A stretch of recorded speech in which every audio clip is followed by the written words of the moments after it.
O presidente do STF, Luiz Roberto Barroso, voltou a sair em defesa de ministros da corte ao comentar as críticas à falta de transparência e aos gastos com viagens de magistrados e participação em eventos. Questionado sobre o assunto no Roda Viva da TV Cultura, Barroso afirmou que há certa implicância com os ministros e que eles não podem viver encastelados. Barroso. Olha, o Barroso do Conselho Nacional de Justiça, que tenta evitar a varredura da sujeira para debaixo do tapete, a impunidade, a vingança, principalmente, a retaliação contra aqueles que combateram a corrupção, é muito melhor do que esse Barroso corporativista que fica acobertando com esse tipo de declaração a falta de transparência dos coleguinhas, mesmo que incorra menos em situações polêmicas, para dizer o mínimo, controversas, do que Gilmar Mendes e Dias Toffoli. Mas parece que há uma pressão em cima do circunstancial presidente da corte para que ele defenda a corte de um modo corporativista, mesmo quando os ministros não se comportam direitinho. E isso é errado. É preciso deixar muito claro, porque não é uma coisa assim que eu naturalize. O presidente do STF ele não tem como atribuição ter um discurso corporativista para acobertar a falta de transparência dos integrantes da corte. Não é atribuição dele, não é dever moral, pelo contrário. Pelo contrário. O corporativismo, quando é para acobertar qualquer coisa errada, e o Barroso usa muito essa expressão, coisa errada, e errado não é só algo ilícito, algo criminoso, muitas vezes é algo imoral, como você não prestar contas sendo um servidor público que ganha o salário que está no teto do funcionalismo à sociedade. Então, assim, eu deixo claro aqui que a minha é uma crítica mesmo, não é uma naturalização. Ele é presidente do STF, você entende, ele tem que fazer esse jogo. Não tem que fazer nada disso. Não tem. Aliás, ele deveria, como presidente do STF, deixar esse legado, esse exemplo. E olha, estou falando aqui como alguém que muitas vezes nesse programa e ao longo da minha carreira elogiou a argumentação do Barroso em relação principalmente à questão do combate à corrupção, em diversos pontos contra a impunidade, até por contraste em relação aos seus colegas. E não foi só nisso, teve outros. Agora, claro que tem um monte de pautas aí em que a gente diverge, critica, mas é capaz de dialogar. Barroso é alguém com quem se pode dialogar. Então, eu aproveito para fazer a crítica que deve ser feita. Ele deveria deixar como exemplo de ocupação de presidência do STF que o corporativismo não vai existir no STF. A gente está aqui todo dia expondo no Brasil e no exterior profissionais do mercado da comunicação, veículos, etc., que não agem da forma como a gente considera que o jornalismo deve ser feito, que desinformam, que, enfim, não querem saber do fato e já saem fazendo acusações levianas, às vezes de má fé mesmo, porque é um desafeto, porque é alguém que teve posturas contra o grupinho que defende. Então, aqui não tem esse corporativismo. Por que no Supremo Tribunal Federal deveria ter? Então, abro aspas para o Barroso. Eu acho que há uma certa incompreensão que tem sido muito explorada recentemente. Nós conversamos com comunidades indígenas, empresários do agronegócio. Ele mandou essa. Essa já tinha até saído numa notinha, a gente já tinha comentado no programa. Ele repetiu, né? Empresários do agronegócio, estudantes, jornalistas, sindicalistas e empresários. Essa é a técnica do Barroso para relativizar as conversas fora do Brasil, em eventos com empresários que têm processos no Supremo Tribunal Federal, por exemplo. Aí vai, não, a gente conversa também com os indígenas, com os sindicalistas, com os estudantes, conversa com todo mundo, As circunstâncias são bem diferentes. A questão de conflito de interesse é bem diferente. Então, isso aí é sabão para engambelar trouxa. Aqui não. Portanto, o ministro não pode viver encastelado em um mundo próprio. A gente conversa com a sociedade. Fecho aspas. Conversa com a sociedade de portas fechadas para a imprensa, lá no exterior. Quer dizer, qual é a quantidade de gente no Brasil que tem condição de estar presente num evento fechado de empresários lá em Londres? Então, vamos deixar de conversa fiada. O presidente do Supremo também afirmou que não há uma exigência legal nem regimental, de forma que é um critério de cada ministro divulgar ou não as agendas. Ora, é um critério de cada ministro? E o que é melhor, Barroso? O que é melhor, ainda que fosse assim, o que é melhor em termos de transparência, em termos de moralidade? Ainda durante a entrevista, Barroso falou sobre a ida de Dias Toffoli à final da Liga dos Campeões na Inglaterra com um empresário que patrocinou um fórum jurídico. Abre aspas.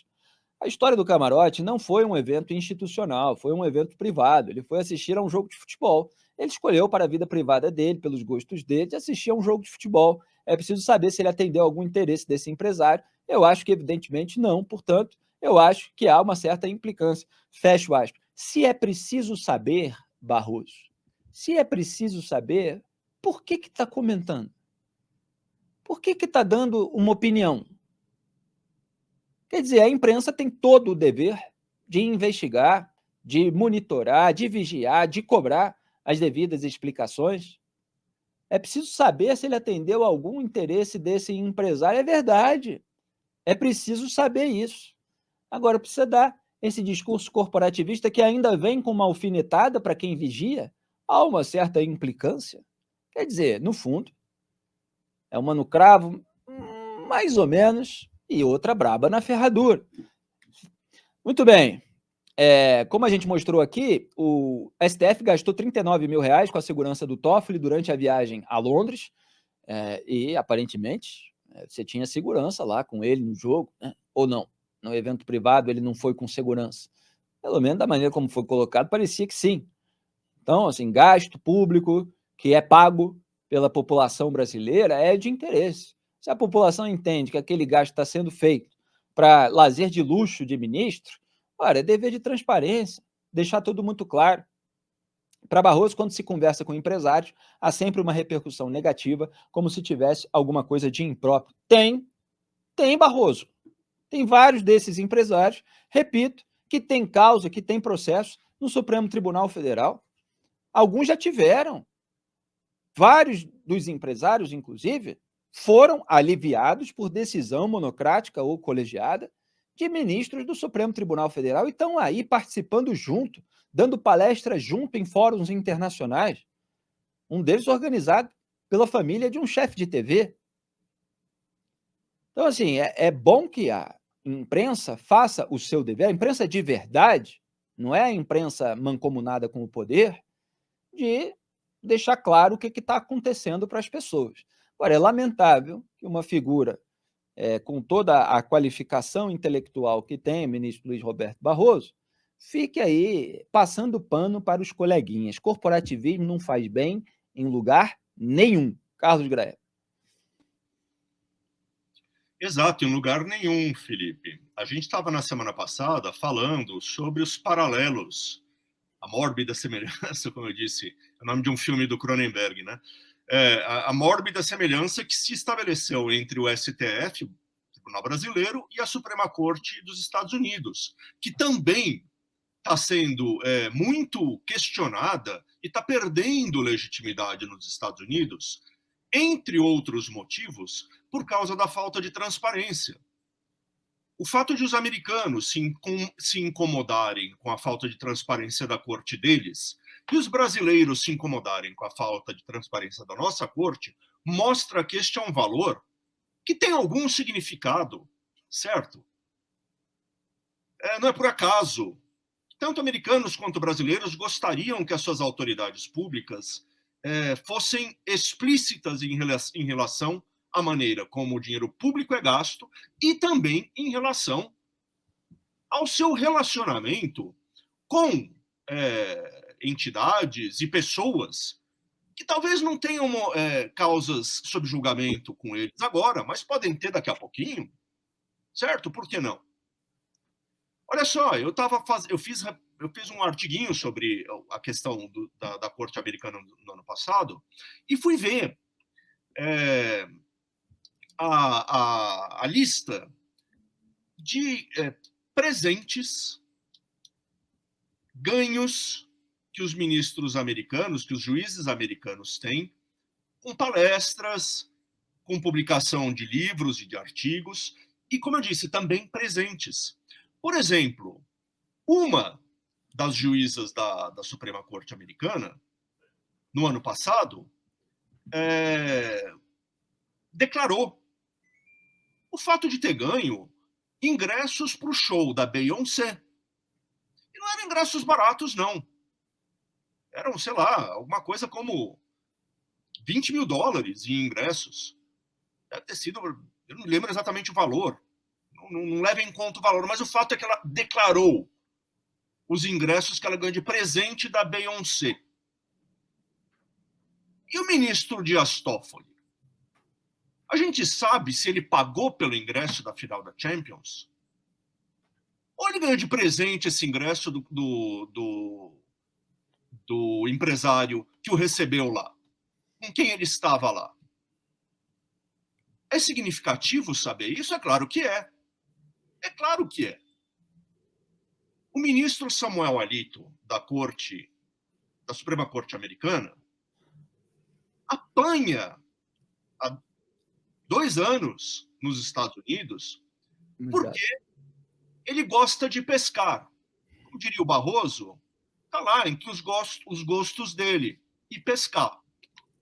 E ele foi pescar com 2 empresários ligados ao Partido Republicano. Acontece que os empresários pagaram a viagem dele. Não foi ele que pagou. Foi um presente a viagem de pesca. Eles, inclusive, ficaram num resort, lá nas imediações do rio onde eles estavam pescando, dos mais bacanudos. E por isso ele apanha há 2 anos. Porque os americanos, e acredito que os brasileiros também, consideram que não é correto. É perigoso que alguém com tanto poder quanto o ministro do STF ou da Suprema Corte fique recebendo presentinhos de políticos e empresários. Que, óbvio, no mínimo ganham a simpatia do ministro. É importante saber essas coisas. Não é implicância. É fundamental para que uma democracia funcione direito, seja um governo para o povo, e não para os amigos da casta que está no governo. Exatamente. É Congresso. vigilância, não implicância. Governo para o povo, para o interesse público, e não para a casta. Só para enfatizar o que o Graela acabou de dizer, porque é o ponto principal. Não, é isso, Felipe. Então, essa ideia de que é implicância, não tem nada de implicância. O fato de que a reação de indignação, de preocupação, de perturbação é a mesma em 2 países tão diferentes quanto os Estados Unidos, já deveria bastar para o ministro Barroso se convencer de que ele está lidando com uma questão universal, que é a transparência dos atos dos agentes públicos e a transparência em relação à maneira como eles se relacionam com quem está à volta deles. Eles estão submetidos a padrões de comportamento que são sim mais rígidos do que pessoas que não são pagas com dinheiro público. Olha, para dizer a verdade, até na iniciativa privada hoje, toda empresa decente, que se preza, tem códigos de conduta muito, muito duros a respeito dos presentes que você pode receber ou não receber.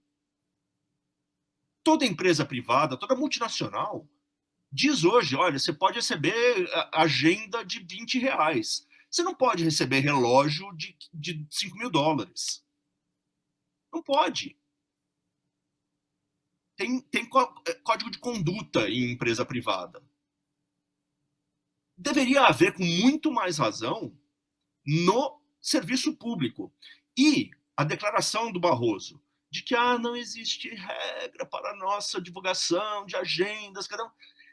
Ele deveria estar indignado com o fato de não haver essa regra de transparência. Ele deveria ter respondido, não dizendo, cada um faz o que quer. Ele deveria ter respondido dizendo, eu vou lutar para que isto aqui seja a regra escrita na pedra inescapável. Exatamente. Não pode esconder. Ponto. Exatamente. É isso que se espera de uma liderança. Quando eu falo se espera no Brasil, obviamente eu não estou querendo dizer que a gente está com essa expectativa de que isso vai acontecer. Eu estou me referindo ao padrão moral internacional, às boas práticas que dizem respeito a determinados cargos. Aliás, o Graeb citou aí que há 2 anos está havendo essas críticas a ministros da Suprema Corte americana. 2 anos atrás, justamente quando elas começaram a ser turbinadas, eu escrevi um artigo a respeito disso e eu recomendo a todos que leiam, porque é um dos artigos importantes que certamente estarão no meu livro quando eu conseguir organizá-lo. O aborto da ética no STF e na Suprema Corte do ZEUA. O aborto da ética no STF e na Suprema Corte do ZEUA. Eu escrevi quando eu era colunista do UOL durante determinado período, há 2 anos, foi em 2022. E começava com uma declaração da então presidente da Câmara, Nancy Pelosi, sobre quem já tive diversas críticas e que é muito criticada pela direita americana, evidentemente, mas ela estava justamente constatando que não havia código de ética para os ministros da Suprema Corte e questionando por que não tem código de ética para eles, se tem para a gente aqui no Congresso Nacional, etc, etc. Por quê? Porque os democratas, os membros ali da esquerda, do Partido Democrata, se tornaram mais vigilantes em relação a juízes, né, como eles não chamam de ministros, da Suprema Corte, depois que foram colocados ali, pelo Donald Trump, principalmente, juízes mais conservadores. Mas já tinha ali alguns que foram colocados em outros governos do Partido Republicano, inclusive por George W. Bush, que sempre despertam crítica entre parlamentares democratas, assim como acontece no contrário. Então, existem duas diferenças básicas para o que acontece aqui e para o que acontece lá, por isso que eu prefiro registrar para não parecer que é exatamente igual.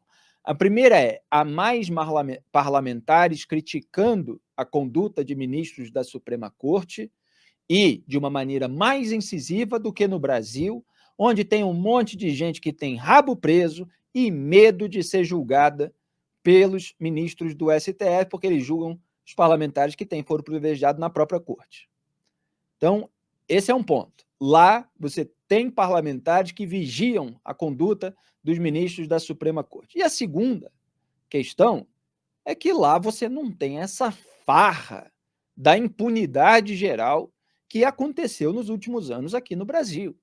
Você não tem um Dias Toffoli dando canetada em decisão individual monocrática para anular todos os atos contra um dos empresários mais poderosos do Brasil que o citou em delação. Aí já é demais. Quer dizer, a crítica lá é quando um ministro participa de um jantar junto com um político republicano, quando recebe ali um agrado de um empresário, etc.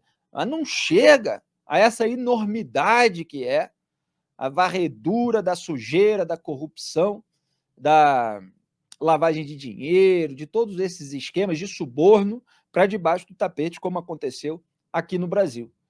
Portanto, assim, nós temos muitos motivos para vigiar a conduta dos ministros do STF, até porque os parlamentares brasileiros faltam a esse dever. Tem uma outra voz atualmente na oposição que relaciona algumas figuras ao atual governo, mas é só isso, né? O próprio bolsonarismo, quando fica aí fazendo acusação Moraes, Barroso, Fachin, era por causa do comando no TSE. E também para distrair a sua massa de manobra do acordão que o Bolsonaro tinha com a ala de centrão do STF, acordão no sentido de que ele buscou proximidade com Dias Toffoli, com Gilmar Mendes, para que a família dele não fosse presa por rachadinha. E aí ele até blindou o Toffoli contra a CPI da Lava Toga, ajudou a barrar, ficou telefonando junto com Flávio Bolsonaro para Major Olímpio, Selma Arruda e Soraya Tronic, que eram os parlamentares do então partido dele, que tinham assinado o requerimento para a criação da CPI. Então, você tem aí essas articulações de parlamentares e até de presidentes com ministros do STF, e a crítica que se faz, ela é muito pontual, ela ou é aloprada, ou ou ela é inócua. Então, a crítica permanente à conduta imoral antiética, você vê lá entre os parlamentares americanos. E é preciso que os jornalistas brasileiros e os cidadãos façam aqui em relação à Suprema Corte, porque se depender do atual presidente Luiz Roberto Barroso, a gente vê que só vai ter pano mesmo. É lamentável, é triste que seja assim, mas a gente tem que registrar.